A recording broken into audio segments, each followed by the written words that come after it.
the two full-backs, and I'm sure both teams will try and test each other with some Gary Owens and some crossfield kicks and stuff like that, so it's going to be very difficult for anyone trying to catch a ball. Yeah, you're having some umbrella trouble there. I'll just spin that over there for a second.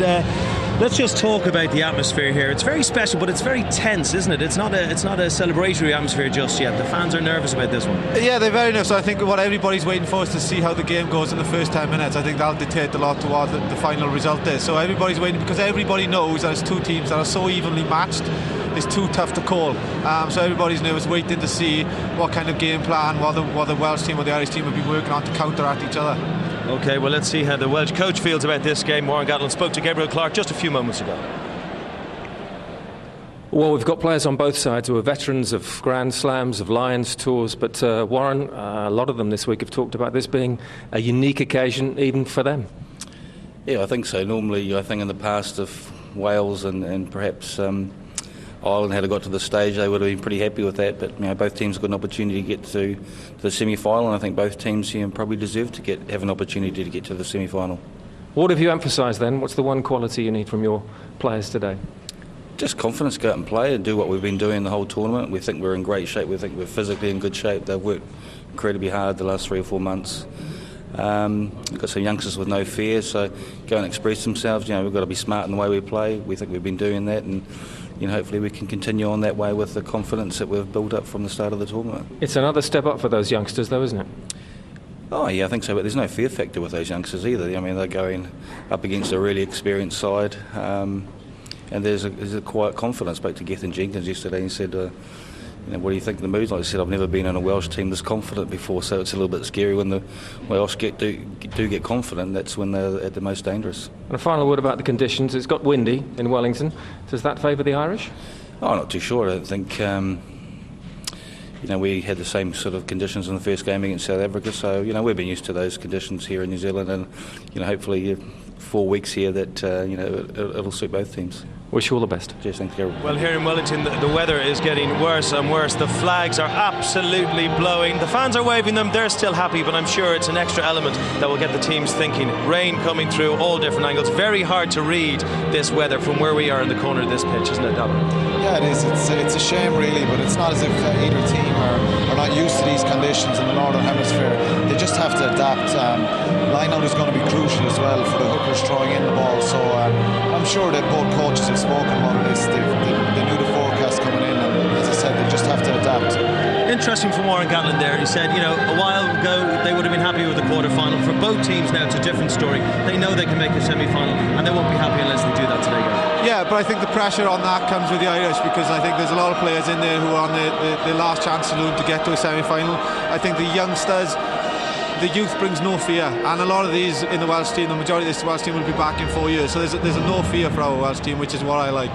You're grinning a bit there, Alan. You disagree? Well, I'm listening to me all morning slagging me about what Wales are going to do to Ireland, but I agree, it can work both ways. Wales have a younger team, they're without that fear factor and they don't carry any baggage, but I think Ireland's experience could be crucial as well, so it's very difficult to call.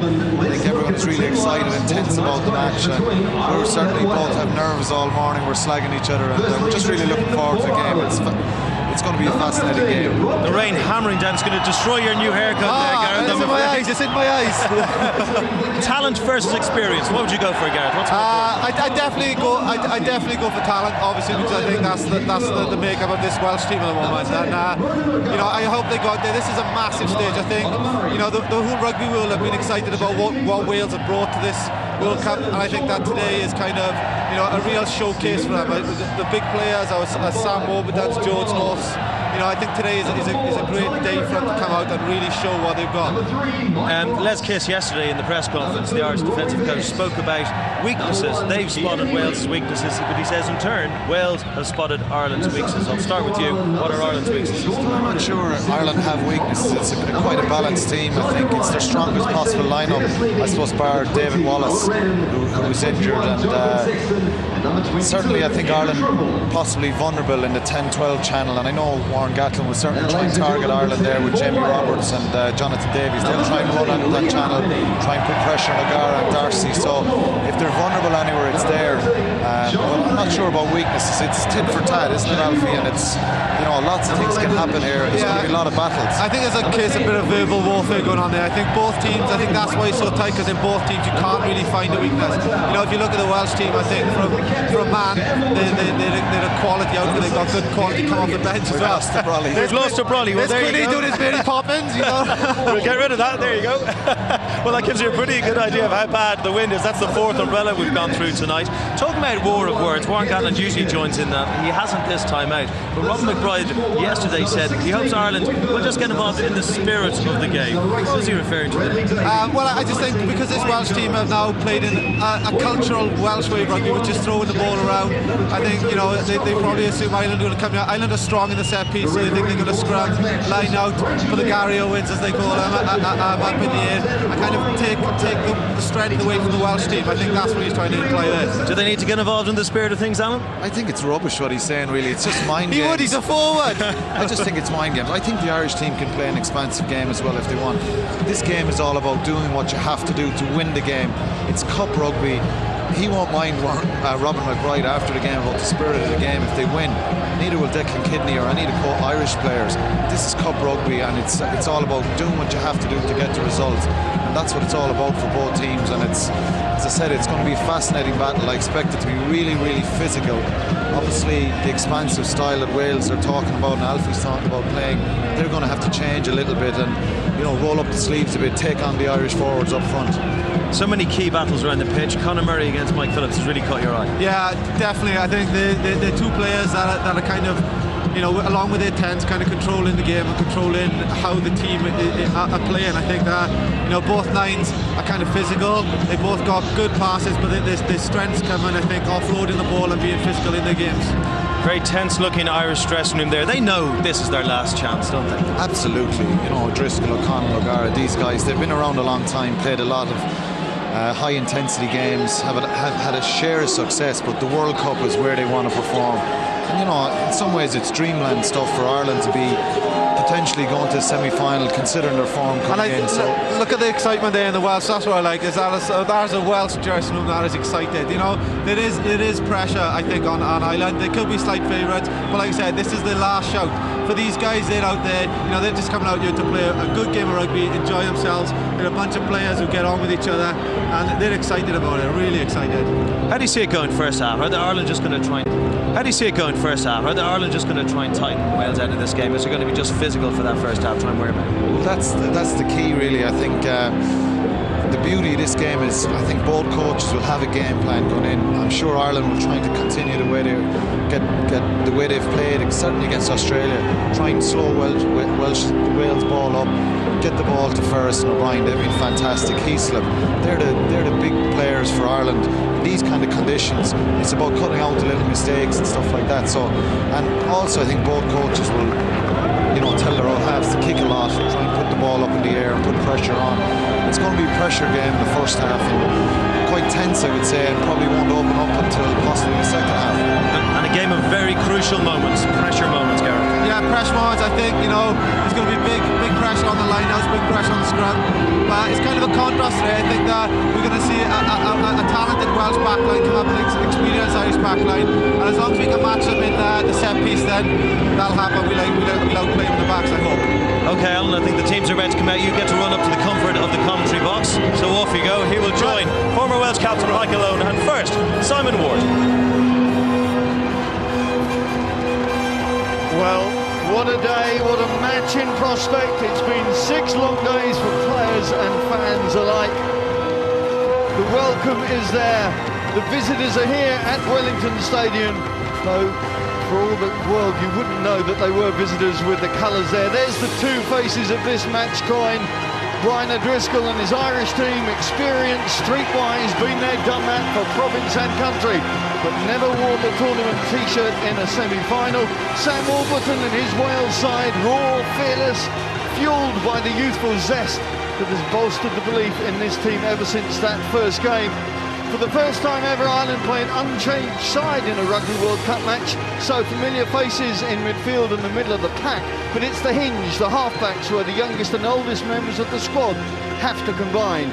Murray wins cap number 6 at 9, Ronan O'Gara cap number 116 at 10. A returning quartet for Wales: Shane Williams, Lydiate, Alan Wynne-Jones and Davis back into the starting 15, but the surprise pick is Lee Halfpenny at fullback. He takes the 15 shirt ahead of Hook and Byrne. High balls in this stadium, they're never going to be easy. The flexibility of James Hook has won him the bench place over Stephen Jones. Will Redden and Sexton have some say this afternoon? Well, two proud rugby nations with so much history and tradition which must have felt like an anchor, a dead weight at times. But now both sides have removed any shackles. They are the form teams of this tournament. The match pot is put on simmer as we salute the national anthems of Ireland and Wales. New Zealand Choral Federation Anthem Choir.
Well, welcome back to Wellington. It seems right and proper that we start the business end of this Rugby World Cup in the capital of New Zealand. It's a Celtic clash to decide the first semi-finalist. No more mathematics needed. No group strategy over 4 matches. This is cutting-edge, cutthroat rugby. One team will be planning for Auckland next week. The other will be packing their hopes and ambitions to take home for another 4 years. Craig Joubert says, let's play, and Ronan O'Gara gets this match underway. 5th against 6th in the IRB World Rankings, playing for a top 4 place in this World Cup. Phillips sends one up to his opposite number. There's key clashes all over the park. Of course there are, from numbers 1 to 15. But that battle at scrum half, with 2 scrum halves made from a similar mould physically, at different ends of the experience scale, no question. O'Gara tries to get Earls moving but loses it in the contact, and here's a chance for Wales to mount their first real attack, with O'Driscoll coming through on halfpenny. There's the commitment being from the Irish skipper. Jonathan Davis getting a little help from his friends to drive him up towards halfway.